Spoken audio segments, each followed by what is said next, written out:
today. Ooh, nice. Ooh. Hello, everyone. Welcome to another episode of the Chichester Chats. I just know he cracks up every time I say that. I do. Of course, me, Phil. There's Lilith, and of course, the man who we couldn't do the Chichester Chats without Mr. DG Chichester. Hello, sir. Hello, Phil. Hello, Lilith. I think maybe we should try, a version without me just to see how it goes. It might be an improvement. We could invite Alan. No, it's always good to be back with you guys. Thank you. It's a real privilege to do this with you every month. And yes, this month we picked Elektra, Root of Evil from 1995. The 90s. The 90s. They have their own little slice of whatever personality, character, something. So obviously something good came out of it because we keep talking about it. So here we are. So 95. So this was like probably towards the end of your run at Marvel. Yeah, I mean, because I had taken the break from a few issues of Daredevil to prep for this because we really wanted to dive in, and I knew there was going to be a lot of research and sort of more intensive writing in the way that we wanted to structure this 4-issue miniseries. So that was all my focus, and then as I kind of came back around to Daredevil, then that's when all the shift happened in the editorial offices and then the big shakeup of the kind of crash in the mid 90s, which was 90, 96, 97. So that was a real effect on a lot of stuff and a lot of people. I was about to make the joke, be like, "Oh, you took a break from Daredevil. Is that when that Alan Smithy guy took over?" No, he came a little later. Alan was. I've made my peace with Alan, so he's. So was this your idea, or did Marvel say, "Hey, we want a Elektra, something after Fall from Grace"? Or no, this was. I'll take credit. I think the nice thing about doing these podcasts with you guys and. Is I've gotten a much better sense of myself, so I'll take more credit than I used to. This was part of the whole, I'll say, Daredevil universe machinery that we were trying to crank up. That really started with Fall from Grace and the attention that was happening on the book, and we felt like we had re-seized some of the spotlight away from the spiders and the mutants, and we had the PR department paying attention to us, and sales were either very good or pretty good. Definitely Daredevil was getting more attention than where Marvel typically went with him, which at that point in time was very much, if Frank Miller wasn't writing it, they didn't really pay a lot of attention to it. And obviously when Frank Miller wrote it, it was worth paying attention to. But our point was, this is a core character of yours. Pay attention to him all the time. And so once we sort of had that momentum going, we had begun to proposition a lot of different things. I mentioned some of those before. We had this time travel story. We had this Daredevil Year 2 story. We had this idea that we were going to create almost a cover corner box, sort of thing. So you'd always know these were Daredevil titles, right? No matter who was doing it. It wasn't just going to be me. We were trying to really extend out the run of the character so he'd have more prominence. He wouldn't quite be a Spider-Man universe, but he'd have these other things going on, and Elektra was going to be an important part of that.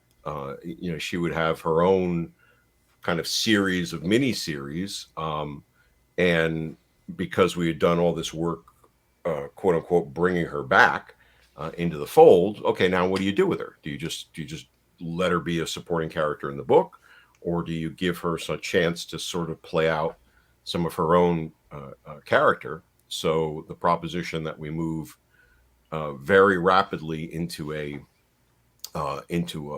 series of her own was something that I put forward, was quickly received well, and then it was kind of off to the races. Okay, now what do you do with it?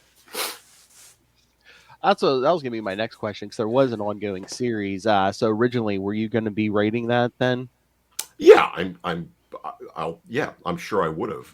I'm sure I would have beaten somebody out of the way with a pool noodle or a harder object, and said that, I'm the guy. I mean, I'll go to the insecurity and arrogance mix that I was probably in that point in time of I was the guy, right? I was the Daredevil guy. I had, with Scott, obviously, brought Elektra back into the fold. We had a vision. So that we had not proposed an ongoing series, though, at that time. I mean, we saw Elektra as very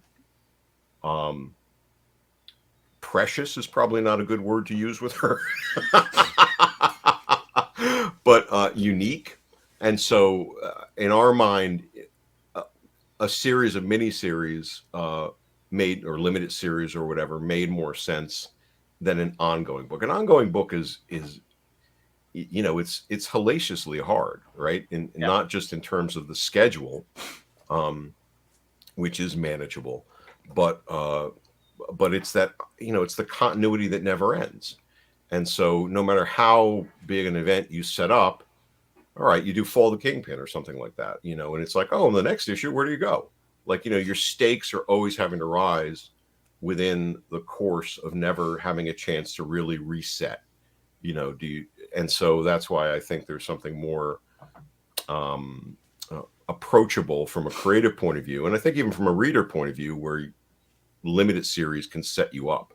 So we saw her as constantly being in the spotlight, but being in the spotlight with limited series that could play out her adventures now, her adventures, of the past, right? There's so much of what happened with her that we don't know about, that there was always a chance that this could be a 2-issue thing, this could be a 4-issue thing. So we never propositioned an ongoing series so much as thinking it that way. And this was obviously the first salvo in that, without the character of Salvo. So anyway. So basically the 90s Venom formula, give her a series of miniseries. And I mean, it seems like Marvel does that a lot now. It's like every time, almost when they get new creators, they almost start a new number one. Seems like almost with most. Yeah, I think the number ones are, and I'm sure you guys agree to, an extent. I mean, they're gimmicks, right? I mean, they're clearly, I mean, it's a hopping on point. It's a hopping on point. And I think it loses something too. I mean, it's when you do on the one, yeah, right. On the one hand, it's sort of there, because we would have these conversations editorially, all the time when I was working as an editor of where the balance is of does a new reader want to come in at 600? Do they feel like they're losing out? Do I need to read 100 to 1 to 599 to understand it? But I think there's also something about feeling like you're part of a longer legacy when you get in on that. And the easy way to do it is I think Jim Shooter took a lot of crap for a lot of the things that he did, but I think one of the things he was always key about was you bring the reader in, and you either bring the reader in within the story, or you have one of those recap pages, on the inside cover or something, just so you know where are we at. And if you're telling a good story, artistically, writing wise, you're going to balance out those things within the course of it. I think you guys had, said, yeah, I should go read the current run. So I started reading some of Chip Zdarsky's, work, and feeling very jealous about it. But but I think he's doing, the couple volumes I read so far, it's a masterful job of weaving in what's going forward and also who this guy is, right? So it's completely doable, but everybody doesn't choose to do it. Are you hearing too much noise out there? Is that you picking up on any of this? I hear a little bit, but no, we can hear you fine. Okay, good. Yeah. Oh, I'm sure you're very jealous of Chip. He's using Daredevil and Elektra. Yeah. It's really cool. No, but I mean, perfectly, like, some stuff you read and you're like, man, that dude should not be writing this book at all. This is not a case of that. Clearly, it's nice. It's a good jealousy. So you read some of it. Have you seen what he's doing with Elektra right now? I've seen the covers, and I got the collections that I've read. It's only the first 2, I think, and so it just gets to that turning point where Matt is a wreck again, and and, and she shows up and says, you know, you can't even stand, let alone, you know, defend this neighborhood. So I'm here to help you. So that looks like there's a lot of fun and unique things going on there. But back to Root of Evil. Back to Root of Evil.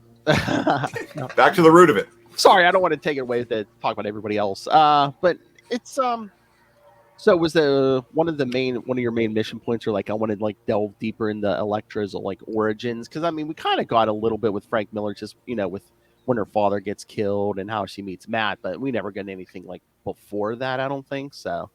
Yeah, I mean, it was one of those weird books in writing it that and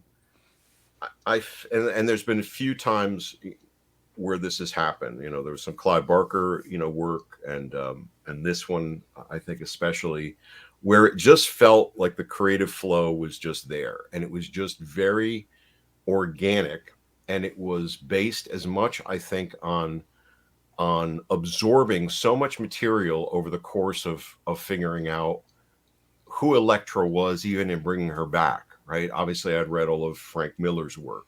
The Marvel Universe handbook entries, a ton of books on ninjas and ninjutsu, and this is pre-Google, so I actually had to buy books and read them, and horror, the horror. Oh my god! Or in some cases, borrow them from Carl Potts and be very, very careful. I did nothing wrong with them because Carl would have done some ninjutsu on me probably, but. And so, there was all these bits and pieces almost came to the fore of the flow of the story. So the elements of the backstory were obviously drawn both from what Frank Miller had set up, but also the Greek myth of Elektra, and then bringing in the sense of a brother, or what's the whole balance of a modern day sense of the father feeling wronged by this. By the mother, and how he would feel, so the higher level of that element in the story. But it flowed out very naturally, and I would say, I'm going to get pretentious here, artistically, in the sense of even the structure of it, right? The structure that Scott and I discussed, in having those moments that went between the vignettes of her past, right, as a child, or with the snake root, and the current story, driving, was something different, for the way I had done things before. But it felt just very natural, and it also aligned with where Scott wanted to do certain artistic elements of his own, with those framing moments or the break moments, where we'd have the pin-up like shot of her, the standalone shot, and the quotes and that sort of thing. So, but it wasn't, it just flowed. It just really flowed really well. I would hold it up as one of those things that, with maybe one exception, it was kind of like in my mind's eye, I want this book to be this thing, and this book became this thing. As opposed to last time when we talked about Batman Daredevil, and I said, hey, it's pretty good, but I nitpicked it to shit. This felt like, wow, all these things came together, right, in this right balance of what fueled her from her past, what she's trying to deal with now that she's back, and what does it mean for her, and how does she stand alone, and is she really ninja, and how much does that matter to her, and as part of her character. So I was pleased with how all that synced up. Yeah, I don't know about you, Lilith, but I mean, this is like the first time I really felt I like really got Elektra, like I really understood her. Yeah, she definitely needed a lot of fleshing out, and that does this perfectly. Yeah, well, thank you. And I mean, I think Elektra Assassin fleshes her out as well, but in a completely insane way, right? It's, I mean, this is more relatable, as it were. Yeah, there's nothing. There's nothing. I mean, Elektra Assassin is pure golden crystal meth mixed with LSD, mixed with I don't know, some pharmaceutical, logical thing that's not invented yet. So you meant Florida water. Okay. Exactly. It's got a little little crock mixed in there, it's a smoothie. It's a Florida smoothie. But it's brilliant, right? But she's not you're right. She's not a relatable character in there. She's insane. She's mad.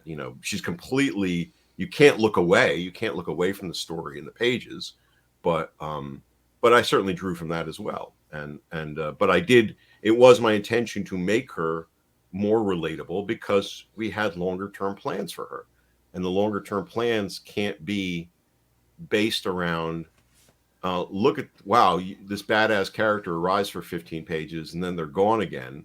You have got to have relatable moments, in my mind, to work somebody out. How did you end on 4 issues? I think that was probably a combination of what are the page count on those? 48, I think. A sense of budget, right? Because the more pages you do, the more issues you do, the more the company's got to commit to it. And 4 issues felt like it was a quote unquote typical thing for a limited series, and also gave us that little extra bump and breathing room beyond the typical trilogy of 3. So it was like everything else I was describing, partly organic and partly planned. If we had said we wanted to do a 10-issue series, we would have had probably a harder time selling it through. 4 fit right in the mold of so much of what was going on that the sales department, which has to approve these things right as you go along, would have said, yeah, okay, that makes sense. In movies, it's suits. In comics, it's sales. Well, yeah. I mean, it's a business. I mean, that's something people always sometimes forget. And I think I think that was like a standard back then. I think a lot of the Marvel miniseries back then were like 4 issues. Yeah. That's what I'm saying. Yeah, it was easy to go in and say it's a 4-issue limited series, and that was almost like okay. Whereas we went in and said it was a 6-issue or a 2-issue, 2-issue maybe not, but anything beyond 4 would have had more discussion probably. And Elektra was well known. Fall from Grace had been well received. It allowed Marvel to immediately put a stake in the ground that Elektra's back. So it definitely hit all the right elements. Although I don't think they did any or certainly a decent job promoting it in retrospect, but certainly having her back was a good thing. So, do you think the promotion was, because it's a female character, Marvel, especially in the 90s, it's more big guns, big pouches. Yeah, but nobody gets more, big body count than Elektra, right? When she's off and away, so you would think. But you're right, Lilith. Maybe that was it. Definitely as much more as competent than Frank Castle is all I got to say on the revenge aspect of it all. Yeah, every month more competent than Frank Castle. But no, I just think, and again, 95. There's probably just so many books out, right? Is that like right at the height of? Well, yeah, Marvel, that's the oversaturation. Yeah. I mean, it's everything, but it was always the argument with promotion of you're promoting and I guess it's like it's job security to an extent. We're promoting the things that are already selling. You're promoting all the Spider-Man and X-Men books. Wow, look, Spider-Man and X-Men books are selling. Maybe they're selling. Maybe they're going to sell anyway, and maybe you take 20% of your budget and promote, this other stuff that needs a little bit of an extra boost, or figures out other attention around it. But I'm nitpicking at people's jobs who I wasn't embedded with, and that's unfair, right? I don't know all the ins and outs. I know some of the ins and outs, but certainly that was also part of like the strategic thing that we were doing when I'm talking about that Daredevil universe and the mini series and the other Elektra series that would have come after this one, was if we create enough events happening, right, they have to pay attention to us. Yeah. So that was strategically coming out of Ralph's office and all of us working together to try to really drive it. And that was why, this felt to us like an event, even if ultimately maybe it didn't get promoted as an event. Although all the elements are there, the design, the format, everything around it is pretty premium, I thought. I mean, again, I don't think I remember hearing about this back in the day when it came out. You know, if I had been reading Daredevil and I had seen like a page ad for, hey, spinning out a Fall from Grace, you know, by Chichester and McDaniel, I would have been like, oh yeah, I got to get this. I really got to, got to pick this up.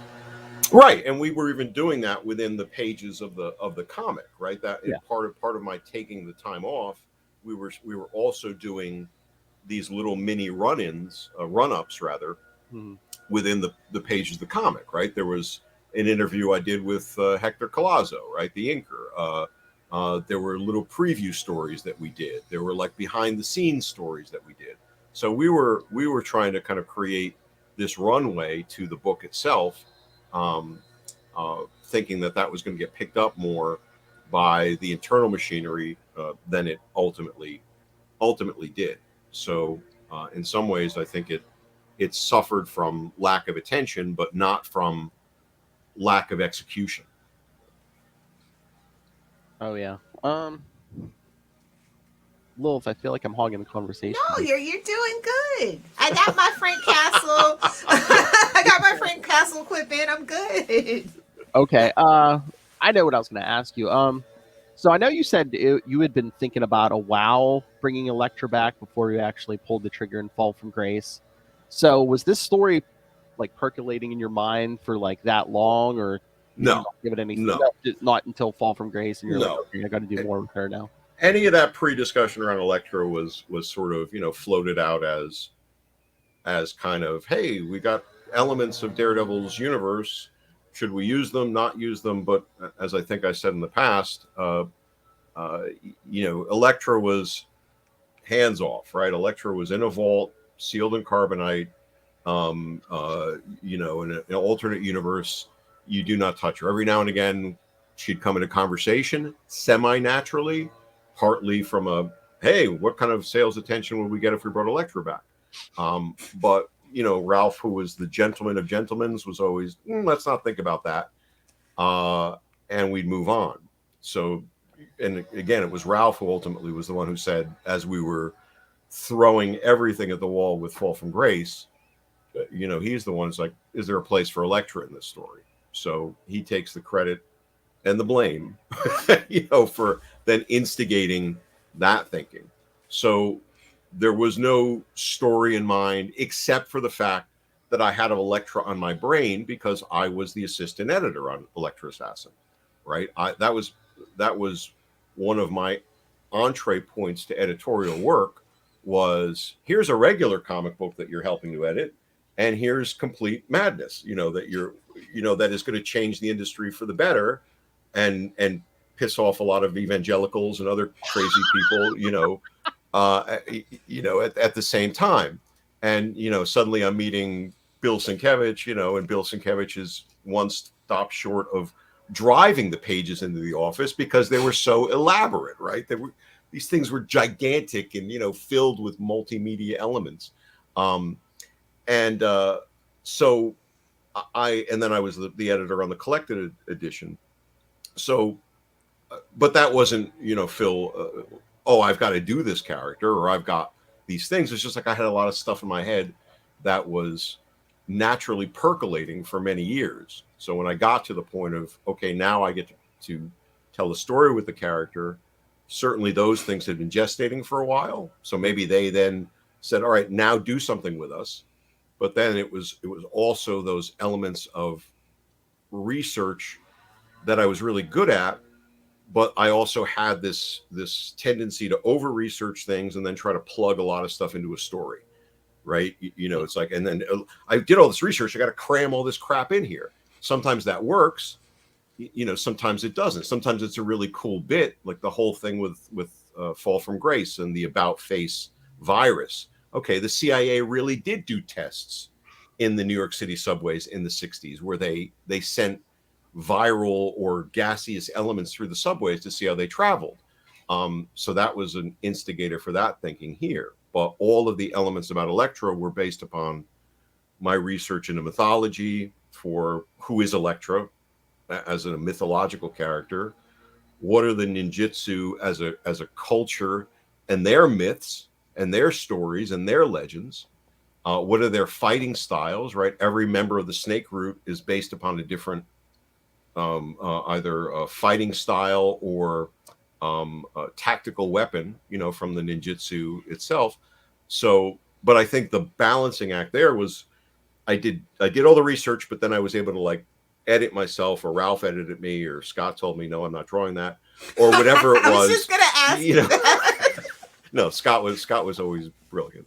But it's I think it's very well maintained as the balance between there's a lot of detail, but it doesn't go into some rabbit hole of what are you writing? I don't even know how to follow the story anymore. No, but you could tell you were trying to rev up for an ongoing series. I mean, just all this stuff with Stick. I mean, you just kind of teased us with an origin of Stick, which a lot of feathers in my cap for sure. Yeah. Even Elektra's connection to the snake root. That's I mean, that was. Thank you. I mean, yeah, that was definitely all like richness that would have then been hopefully mined out. So can you tease us with I mean, besides that, any what you would have done else in the ongoing? I it's been obviously a couple of years, but we're all old here. I think I did my typical ridiculousness of like setting up all these very, very powerful characters for her, her team. The snake root, got, I think, richer and more detailed, and then I kill off a lot of people. I then go through them, to take them down after you set them up. But I'm sure I would have brought back the snake root and had more of that relationship, even Takagi, in the sense of the relationship, with her. I'm sure I would have gone back to the brother and brought him, into it, to have him there as that little background element in her past stories and helping to save her. And that I'm sure was in my mind that was going to come, back around. Even her evil twin, the Aranus character from, Fall from Grace, I'm sure would have come back around. I don't know that I would have played that much more with Garrett, even though I was. To an extent, he was just fun, fodder to play out. But I think in that series of limited series, it would have been probably very ninja oriented stories. That I think there was just a richness to that world. There is a richness to that world, and her investment and training would have invariably brought out, stories where either we delved into that more, or we found places where you could contrast the ninja aspects against things that, where she was the odd fish, out, as it were.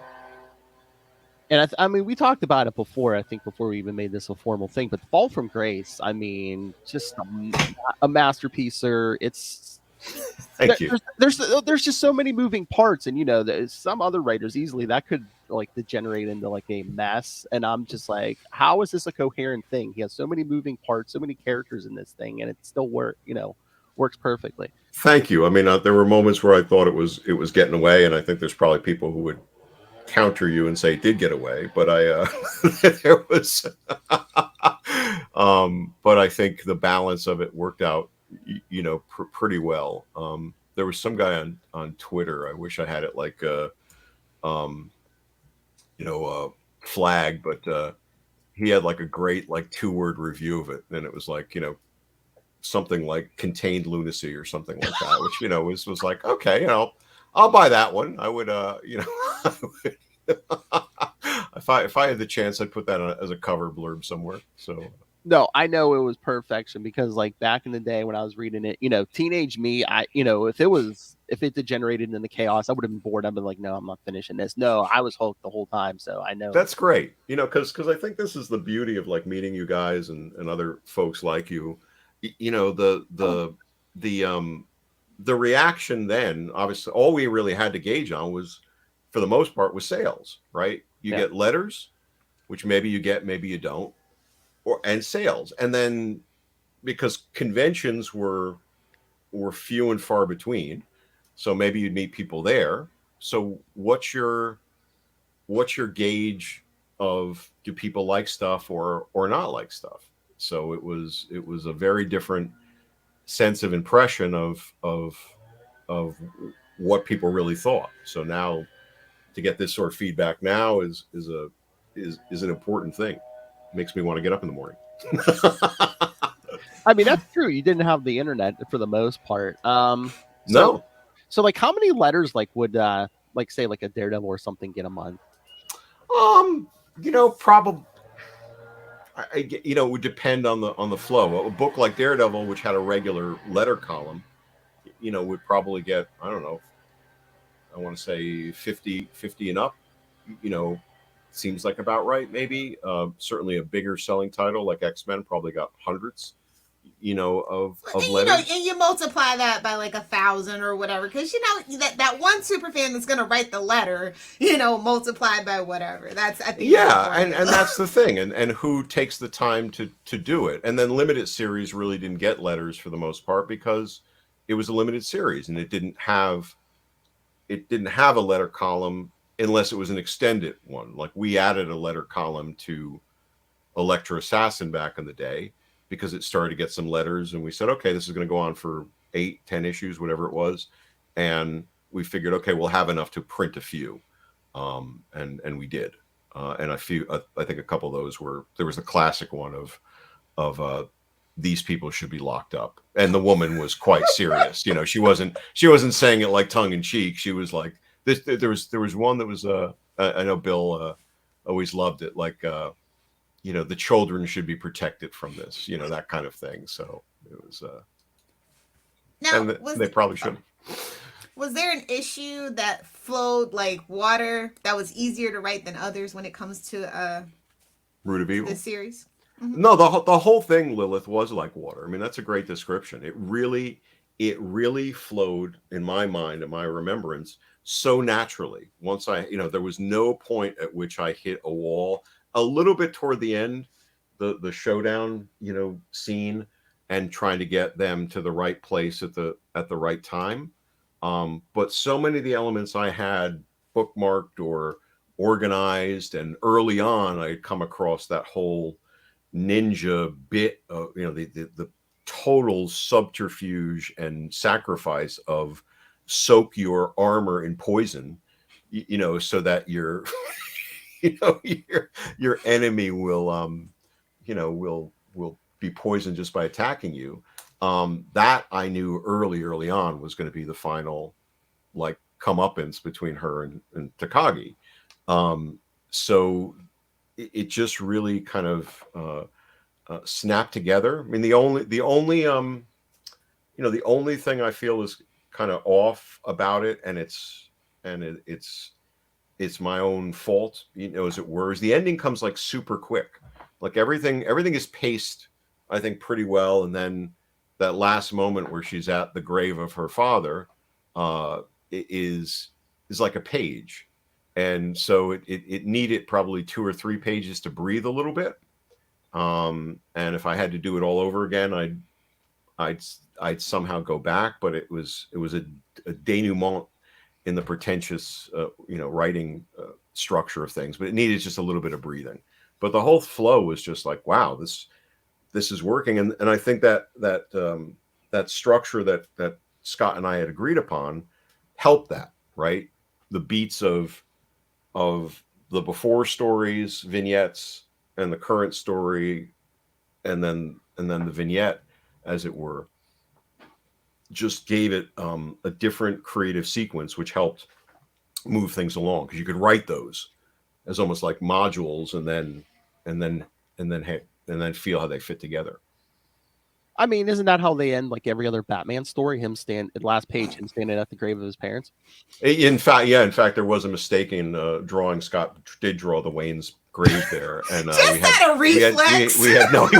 He wasn't working on that at that point. But I guess I should. I don't. It's not that I mind the. It's not the wrong scene. It's the wrong pacing of the scene. It's just it comes so quickly. There's no breathing room, right? It just She's like there, her voiceover, my kind of captions or whatever. It just is really just a beat too quick. Just need to kind of breathe. Even by one more page would have probably done it. I didn't get that. I just took it as like again, it's his nitpicks. We know how you are. Yeah, I am. I'm self judgmental,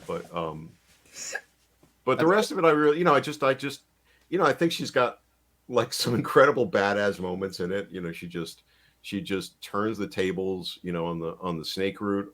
I think the detail of, like I said, of the ninjutsu stuff and how it gets worked in feels very sort of different and ferocious, and I loved the snake route. I mean, I wish people would have played with them more, because I think they were a whole other level of the hand, and I was really proud of what we did there, and even as you said, Lilith, playing with the chaste, the chast in like a different way, and giving them more to do and be, and how they they sort of play themselves out beyond even just stick. Like, what do they represent, and what do they what do they mean? What do they mean to her? What does she mean to them? That type of thing. So I was really pleased with all those elements.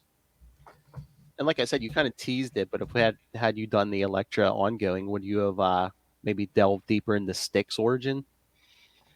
Stick would probably at some point, but I think Stick would have. Stick, you've got to keep mysterious. Like, the more you get into certain things, if it's Elektra series, Elektra's got to become more relatable, to my mind, in certain ways. Just like Frank Castle, became more relatable in certain ways. But it's a balancing act. How much does somebody become relatable, and then how much do you weaken them? Stick's got to stay, of that character who shows up for 3 pages and is badass. Because if he starts like just hanging out too much and drinking beers and saying, oh, I was really worried about that, and not just being Stick, it loses some of the magic, right? He just becomes then this strange, creepy old man. So I don't know how much I would have gotten back into the origins, but who knows? Sometimes you don't know where the stories are going to take you until you have a chance to play out with them more. But maybe the group itself, there could have been a lot to do with that, and how does that play out, and how does, for all we know, the group existed and he came in and challenged the leadership, or maybe the group was leaderless and he came in mysteriously. Maybe they don't even know who the hell he is. Maybe Stone's name was Pebble and he renamed him to Stone. I thought he was with you. Yeah, exactly. But it would, I mean, this is, these are the things that are the bane of ongoing big universe comics, is the continuity, right? Because it becomes then so complex, that it becomes modern comics could never. They don't understand. Well, it becomes impenetrable. Like, somebody sent me a note, by email the other day, and it's like, did you know that Scott Lobdell took your Death's Head spore virus from your run on Shield and incorporated it into this, that, and the other thing? And I was like, dude, thanks for letting me know, but I don't even know what you're talking about. And I can't. I lost you at like Scott Lobdell, and then it goes so up here. On the other hand, there are moments you discover as a creator, as a writer, as an artist, that are quote unquote leftover bits that nobody did anything with. I mean, certainly I did that with Fall from Grace. I mean, the whole thing of the Kingpin saying, I'm going to hold on to these, these billy clubs or whatever, and I'm going to, with Matt's blood on them, and I'm going to wait for a day to do something with them. Well, nobody did anything with them. So where the hell are they? I'm going to do something with them. Or just Elektra. What does Elektra mean? Right? Why is she named Elektra? Why aren't we doing something with that? I mean, Frank named her Elektra for a reason. So I got to play that out, more. Oh, I love when people take the old stuff like that and like re-explore it. Something left dangling. Yeah. But I mean, I mean, I'm sure you like all your work, but it seems like you have like a special like bond with like Daredevil and Elektra? Like, what is it about the characters that you're just like, man, I could write them for years and years? I think it's a combination of I had 2 or 3, and I'll count Ron Gardy in there, even though he's just on one issue. Although we tried to recruit him, for more. But I had extraordinary creative partners on Daredevil, right? I had people who I was very much in sync with. I hope they think they were, that I was in sync with them, who were formative. I mean, Lee and I didn't know shit, right? Like we were fledgling creators. We were trying to make a mark. We were trying to use this book and this character to do that. We were learning as we were going. We were on the phone to each other, constantly. And so these characters and these worlds and these incidents, I think, become very ingrained with you. And there's just certain aspects to Daredevil where I think it has that very unusual friction that we've talked about before of that vigilante and that lawyer, that if you play them outright are unique. There's a lot of playboys who are millionaires who are this, and millionaires who are that. He was very rich at one point, right? He had penthouses and such, but that wasn't the core, I think, of the character, at least ever for me. It was the dichotomy. And I think that's unusual. I think the hypersenses are unusual. Yeah. And those are things that are really unique things to work with. And for me, I will credit Elektra Assassin with really putting the Elektra bug in my head, because that was me coming in as an assistant editor at Epic Comics, and that being the thing, one of the first things I worked on was that book. And Joe Duffy was the editor, and I was the assistant editor, and Joe was like, here, do things with these pages, or even if that's just mailing them out or getting Frank on the phone, or suddenly I'm looking at this stuff and I'm reading these scripts, and they're just, they read like nothing else. The art looks like nothing else. And nobody paid attention to Epic, right? Because we were down the hall and everyone just thought, oh, it's that creator-owned stuff. So you have to realize also that book was like, nobody knew what the hell was coming until it kind of came out.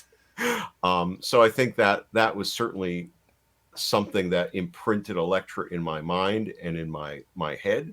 And once you start to play out that world, and her friction, with Matt and that world, there's they invariably kind of go together. But I think that's for me, again, it was just the imprint of the unique aspects of the character and the unique aspects of the people I worked with. If I had terrible working experiences, if the editors were horrible, if the creative partners were horrible, I don't think it would be the same feeling of a character. Well, that's what I was just thinking as you said it. So you don't have to get specific, but is there like a book you were ever handed, like you were assigned, and you're like, I don't know if I'm really going to enjoy this, but then you get like a great like penciler, and the creative team is just so great, it makes you like, okay, now I'm here for this because who I was handed as a team. Yeah, I think that happens a lot. I mean, I've been so fortunate with the people that I worked with. I really worked with top tier talent, well beyond my abilities, in so many ways. I mean, it's like a who's list, right? I mean, I've worked with Bill Sienkiewicz, I've worked with Dennis Cowan, I've worked with Lee Weeks, I worked with Scott McDaniel. But I think you find immediate friction, with some people. And there was a book I did with Dark Horse called Motorhead, which was part of their shared universe, right? And they revamped maybe all the titles at one point. And so they asked me to work on Motorhead and the revamp of that.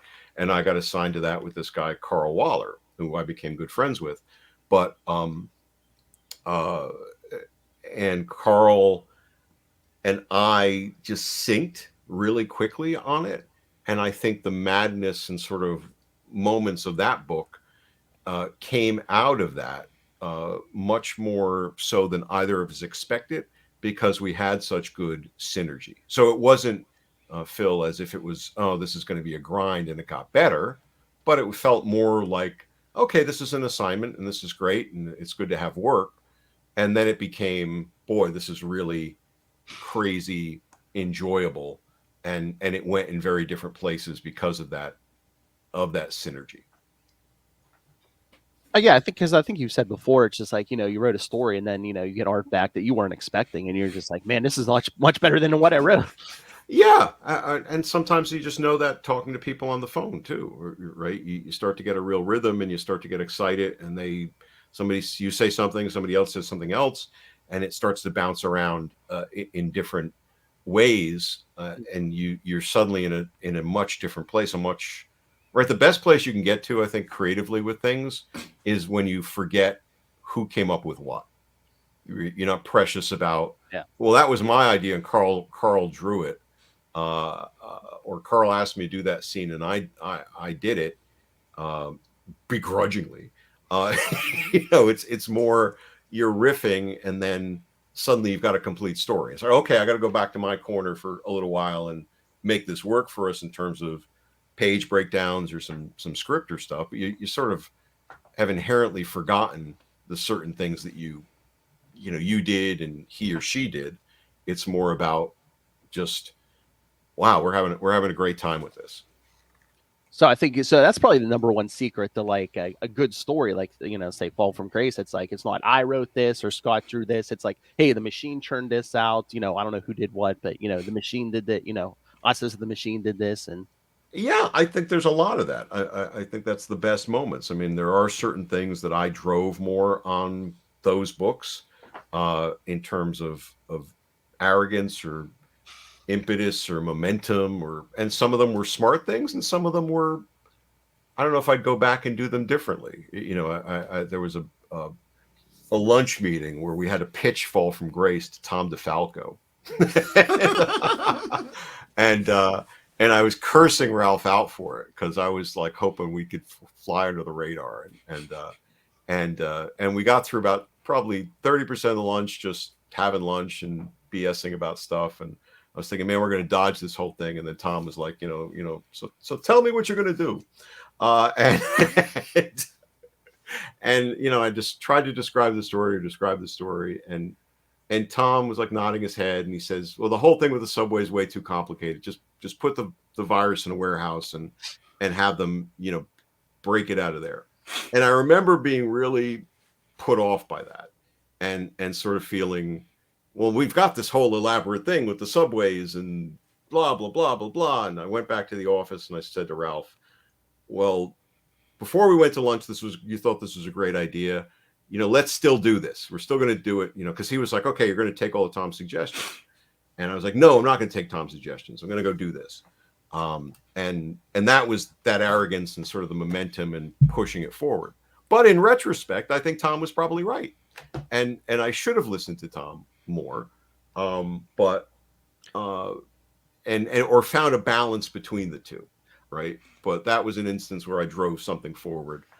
Or maybe it was just a little reverse psychology all along. Him and Ralph set up. Maybe, but that's also just becoming a more mature writer, right? Some of it was based upon, okay, I had all these elements, and then the arrogance is about trying to maintain that drive. But as you write more, or you create more things, you get into that place of, okay, that first draft in your head isn't necessarily the best draft, but sometimes it is. I think the Elektra story was that very organic flow, and I don't think I did many drafts of it, as opposed to, again, the Batman Daredevil, which went through several drafts to get to a right-ish place. But this was just, here it is. The story wants to come to life in this way, and it wants to tell her background. It wants to tell the story of these ferocious ninja trying to reclaim their legacy, or their force of the killer, and that sort of thing. And it just really snapped together nicely, and snapped a lot of people's backs in the process, because there's a lot of that. Well, no, I mean, as someone who's read that story a lot over the years. It's like, I think your idea worked because I mean, that last fight scene, there was again a lot of characters in I think an outdoor scene worked better than that would have had to been a big damn warehouse to contain that big fight. We could have had the Ark of the Covenant coming out. We could have had like all sorts of things. Hell of a warehouse. So. Gunfights, ninjas. Yeah, I mean everything. You needed open space, and again at the end, didn't it like start raining? It's like I think that like really like because I think we broke the street above it. We did a whole Ghostbusters street breaks open. No, I mean I think his real drive was. Oh, see, you're not even remembering it right now. At the end, that last fight scene, it's not even down in the sewers because Matt has to call because they had ripped up the old track and he had the final. Oh, I thought you were describing. I thought you were describing the earlier scene. Okay. Yeah, no, the final one. Yeah, that junkyard or whatever. Yeah. But I think it's it's just about simplification. It's about what is the reader going to be able to follow. So if it worked, and I think ultimately it did because I had a bunch of issues to kind of get up to it, but certainly. Before I had put one word to paper, right? And this was before we began the whole story. This was the lunch with Tom. This would have been, his initial reaction to me sort of stumbling through. Well, this is the story we're going to do. And by the way, we're going to change the costume. And by the way, we're going to do this. And by the way, so who knows? I probably didn't have my pitch skills down very well either at that point. I mean, it's a big story. I mean, you got it oversized. The last part was an oversized issue 325. You were probably like, I got to go big here. Yeah. In fact, I went to this convention at you guys know this. I went to this convention at Mohegan Sun's casino in Connecticut, and I was reminded that 325 actually has this killer poster stapled into it. Right, it's a double-sized issue, and it has this amazing movie style poster that Scott did of all of Fall from Grace. You've got all the characters, you've got Elektra, you've got Daredevil at the center of it. It's a pretty amazing piece of art that I don't think most people have ever even seen. It's really killer. I mean, back in the day, man, I framed that. I had it on the wall. I don't know where it ever went to, but that's ever since we've been talking to you. I'm like, man, your mom sold it on eBay. Phil. Yeah, maybe, but it's really. I mean, talk about like not getting promotion or attention. It's an amazing poster. It is. But since we've been talking to you, I'm like, man, I got to track that down on eBay or something, and pick it back up. $600. So probably now, I probably like. It better be signed. Is all that I can say. It's graded. Hey it's man, slabbed. I'll pay for postage. I'll be like, hey, can you sign this? I'll send it to Scott. Hey, can you sign it? I don't know if you're gonna be offended by this or not, but like I'm a huge Teenage Mutant Ninja Turtles fan, right? And like so last Ronin is out, and I'm just like, he would be such a good fit for modern Teenage Ninja Turtles after reading this one, rereading it again, and I'm just like, yeah. It's a lot of ninja knowledge still in my head, so it's and she's actually like, because there's been a couple of female turtles. I'm like, Elektra would actually be like the blueprint for the most ideal female Ninja Turtles. Like, I'm just gonna throw that into the atmosphere. Did they ever do? I never was a big reader of Teenage Mutant Ninja Turtles. Did they ever do a sort of an Elektra? Well, they did it in the TV. They did it in the TV show, and they made Venus. And then there's another female turtle also in live action. Well, not live action, but animation and stuff. Okay. But like, if they go the book route, like, yeah, I think she would be the perfect blueprint and a good homage. It seems like with all the other nods to Daredevil and exactly, it's like, come on, it's right there. Exactly, kind of stick, splinter. I mean, it's all there. Just go in and have some fun with it without running afoul of. Yeah, last round has kind of been diving into like that that whole origin stuff. I'm like, this would vibe so well. Yeah, absolutely, cool stuff. Got my Teenage Mutant Ninja Turtle quip in too, Philip. Nicely done. I was gonna say, yeah, if you ever want to pitch a Ninja Turtles book and you need background, yeah, she's your Lilith is the one. Go for it. Very cool. Yeah, great job all around. I really enjoyed rereading this miniseries. It'd been a minute, but I was just like, oh my god, why didn't they do this for the movie? Or why didn't they execute this better for the movie? Why didn't they do anything for the movie? I think somebody should do a mashup edit of Elektra and Wonder Woman 84, and and maybe the two of them together would make instead of waterboarding. Yeah. And I love the first Wonder Woman. I really do. Oh, yeah. But 84 was just like, It was. We're in agreement. Yes. And heck, most people forget Elektra even had a movie for that. Yeah. You know what? I've attempted to watch that Elektra movie so many times. I can never. I fall asleep. I never. I literally fell asleep on a date in a movie theater watching that movie. Yeah.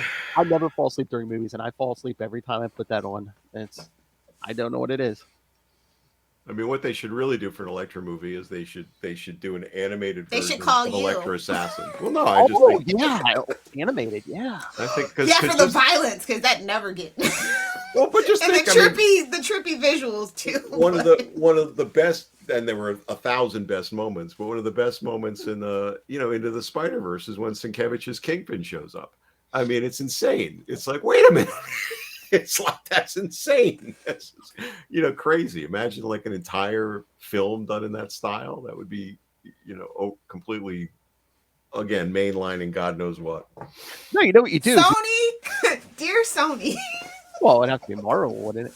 Yeah, would because Disney owns the rights to Daredevil again. It would have to be. Oh, dang it, you're right. Yeah. Elektra's pure Daredevil. There's no complication of rights there. So. No, that's what you got to do. You got to do an animated Fall from Grace and then spin Elektra Root of Evil out of that. Get 2 movie deal. Come on, Disney Plus, you're flush with cash. We see exactly. You. Yeah, come on, let's get Chichester paid. There's move on from the what if stories, which are hysterically all ending exactly like the comics used to end, like either the universe is exploding or it goes right back to where it was before. So they've got the what if story down to a pat. Time to move on. And at least 3 of the 6 they've shown so far, Tony Stark dies. So. I know, but that's again. This is the timeline Strange wants. He wants to be the guy. He can't be the guy when Tony's the guy. I'm just saying. He's mentoring freaking Peter now in the MCU. Come on, think about it. Strange indeed. All right. So we have any other thoughts for this man, Will? Definitely not. I think that you guys should definitely go pick it up. Or read it on Marvel Unlimited. I don't know how you guys get paid on that. I always assume everything's on the Kindle model. Read it all. Exactly. Go find it. But yes, it's in one of the Marvel Epic collections. I think that they did recently or within the last year and a half. There's a Root of Evil collected edition, which collects a lot of different Daredevil stories, but they glommed the whole miniseries into there as well. But yeah, it's been collected. It's on Marvel Unlimited, so it's easier to find now than when it originally came out, kids. So poor Phil probably had to scour every dang news rack and newspaper stand. No, back a couple weeks ago, remember I told you my comic shop was having that sidewalk sale when they were at just like but they just like had long boxes and long boxes. They gave you a bag for like $10 and said, "Here, you can fill it up." That's a great deal. Modern local comic book shops could never. Actually, they do the $25 grab bag, but $25 is $10. Just about $10 90s money. Hey, I made the Chichester run. I found at least the first issue of this. I got some Terror issues. I think I got maybe 3 issues of Nick Fury. Yeah. I might need to extend my collection going to one of those. I mean, it was great. It was like $10 here. Fill up a bag, and it's. I mean, it was a stack like that big. I'm like, modern comics. That would be 2 comics. So exactly. So All right. So once again, thank you, sir. Thank you guys. Always. This is a real, like I said, a real privilege, and I appreciate you guys' interest in the time you take. And the homework for next time. I figured since it was October, maybe we should dive into some Terror. So Terror Inc. I think it's the first 5 issues of the first arc. So we want to go with that one? Okay, good. All right. October, yeah. I think that's perfect for October. All right, we'll figure out the dates and we'll delve into body parts and he showed up in a few issues of Daredevil too, so we can always play that out. Eventually, we're gonna have to get through Dead Man's Hand. Good stuff. All right, folks. Nice seeing you both. Oh, hey, do you have anything you want to promote? You're right. I should be promoting things. Right. Please go check out my newsletter, which is at storymaze.substack.com. We just cracked 150, I think, subscribers. So add yourself to the mix and get a free copy of the plot to Daredevil 380, which is a bonus for subscribers, and there might even be some other special bonuses coming up in the near future for subscribers and readers. So check that out, please. Ooh, nice. Yeah, we get pictures from his vacation. Yeah, that's really exciting, you know. All right.